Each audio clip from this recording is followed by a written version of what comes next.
আল্লাহ ইবাদত করে। যে কথা বলছিলাম,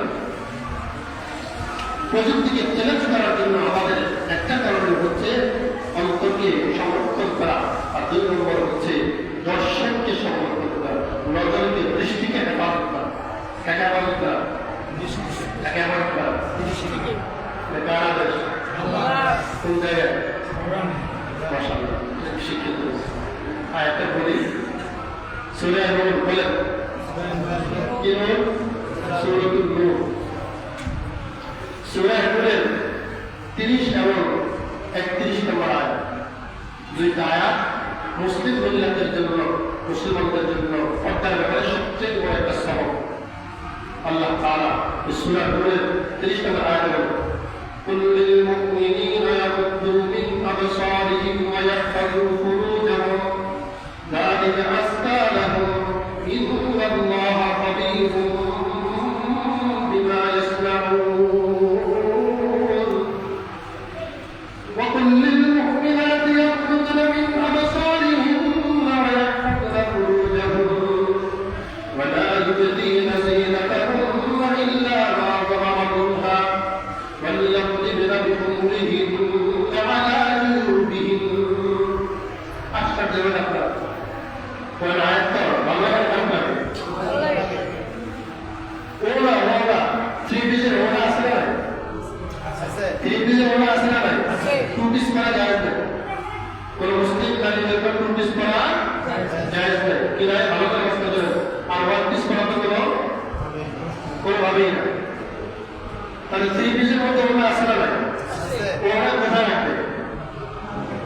ওলা মাথা থেকে পেঁচাইয়া বুকের উপর দিয়ে ভাবে রাখবে। কার নির্দেশ? আল্লাহ। وليضربن بخمرهن على جيوبهن. ওনার কথা আল্লাহ তাআলা কোরআন শরীফে এক্সট্রা ভাবে আলাদাভাবে উল্লেখ করেছেন। তাহলে বুঝে এবার কোরআন করতে আসবে না? আছে। ওটা কোথায় গেল?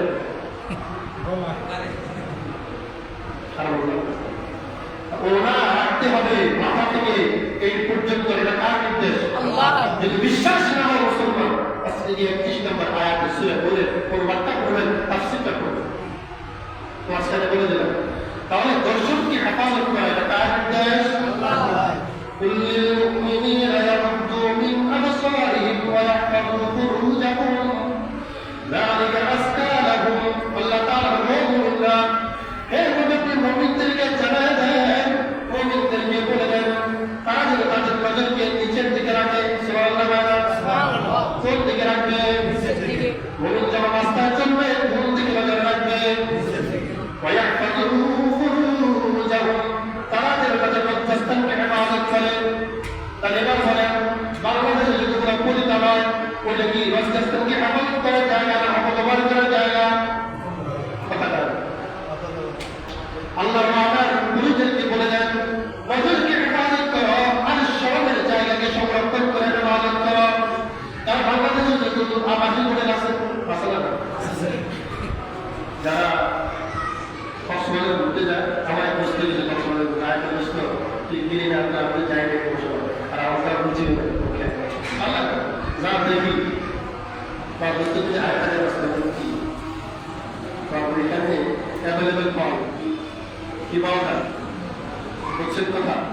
তাহলে যারা পরিচালনায় গুলো ঘুরে দিয়েছে আর আবাসিক হোটেলগুলোতে গাড়ি সার্ভিস দেয়, এটা কি এই আয়াতের বিপক্ষে গেল না পক্ষে গেল? বন্ধ করে দিচ্ছে। মহিলারা বললে আমার এই দিন হয়ে যায়, তোমার আমার বুঝে স্মরণ নেই। এটা বাস্তব কথা কিন্তু আল্লাহ ওয়াদা, তোমরা মধ্যস্থতাগুলোকে হেফাজত করো। তার মানে দিদি ছাড়া অন্য কোনো জায়গায় আপনার যাওয়ার কোনো পারমিশন নাই। তারা আবাসিক হোটেলগুলো এবং যতগুলো পরিচালনায় আছে আর ওপেন যারা এগুলো পক্ষে আন্দোলন করে মিছিল মিটিং করে পয়সা এই করবে, তাই এগুলা দেখা আমাদের ঘরে মারাত্মকটা মাথা নিচের দিকে দিয়ে কথা বলেন। সব মানব কি বেহায়া? সব মানব কি বেহায়া? শতকরা একজন বা দুইজন, ওদের কারণে ভাই 98% মা বোনদের মাথাটা চোখটা নিচের দিকে চলে যায়। কথা বলেন ঠিকটা দেখে আবাসিক হোটেলগুলোতে কারা যায়? পুরুষরা। আমরা চাই, আমাদের ভাই চায়, আমাদের বাবা চায়, আমাদের সন্তানরা চায়, তাদের এগুলো কি থাকে করলে ভালো না বন্ধ করলে ভালো? হচ্ছে না কেন? কোটি কোটি টাকা ট্যাক্স দিচ্ছে মনের বাসা, কোটি কোটি টাকা লোন দিচ্ছে, ট্যাক্স দিচ্ছে, ওরাও খাচ্ছে, ওরাও খাচ্ছে, আর মদ গাঁজা ইয়াবা অ্যাভেলেবেল দিচ্ছে। তাহলে বছরের হেফাজতে কার নির্দেশ? কোন সূরা কত নম্বর আয়াত? সূরা নূরের 30 নম্বর আয়াত। বলেন সূরা নূরের আল্লাহ বলেন তোমরা এই মুমিনদেরকে যারা তোমাদেরকে যারা দর্শককে যারা হেফাজত করে, আর কি লজ্জাস্থানকে হেফাজত করে। তাহলে কোনো পুরুষের জন্য তার বিবি ছাড়া অন্য কোনো জায়গায় যাওয়ার কোনো পারমিশন, প্রতিতলা যাওয়ার পারমিশন আছে? আমাদের হোটেলে চিটাগাং মিয়া, বান্দরবান, সুন্দরবন, কচ্ছিপাবন আর আমাদের যা বিভিন্ন দেশের লন্ডন, ইংল্যান্ড আর কোনো জায়গা আছে? তা বললাম ذلك أزكى لهم। মুমিনরা যদি তাদের দৃষ্টিকে হেফাজত রাখে, রত রাখে, আর লজ্জাস্থানকে হেফাজত করে, এটা তাদের পবিত্রতা অর্জনের সবচেয়ে বড় মাধ্যম। এরপরে তাদের আত্মা পবিত্র হবে। নজরের হেফাজত করলে কি পবিত্র হবে? কথা হয় না, কারণ নজর দিয়ে আত্মার মধ্যে চলে যায়। আল্লাহ বলেন যদি মুমিন নজরকে হেফাজত করে, এর মাধ্যমে তার আত্মা পবিত্র থাকবে, তার আত্মার মধ্যে কোনো গুনাহের ছাপ পড়বে না। ذلك أزكى لهم إن الله خبير بما يصنعون। মুমিনরা যখন যা করে এই বিষয়ে আল্লাহ সবকিছু খবর রাখেন। তার মহিলা হুজুর আর বলতে পারে পুলিশ বলে বলছে আমি বলতে পারে আল্লাহ চালা আছে মালিক বাচ্চা উনি বুঝেন না। এরপর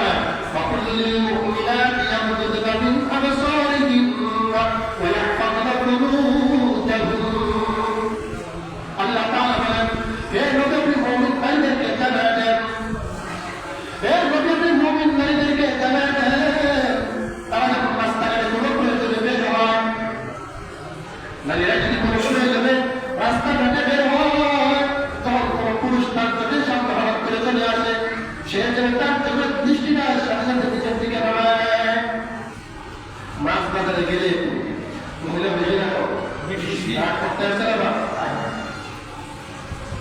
না না। আল্লাহ তাআলা মুমিন নারীদেরকে বলেছেন তাহলে কোন দিকে রাখতে, কোন দিকে রাখতে? কয়েক ফসলের শুরু করে এবং তারা যেন তাদের যৌবন লজ্জাস্থানকে হেফাজত করে। যে নারীরা হোটেলে যায় তারা কি হেফাজত করলো না করলো না?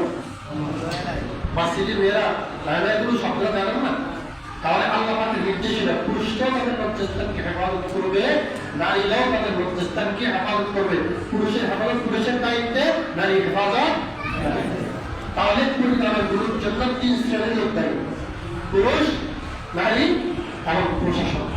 পুরুষ, নারী এবং প্রশাসন। প্রশাসন চাইলে পারা এমন কোনো কিছু আছে?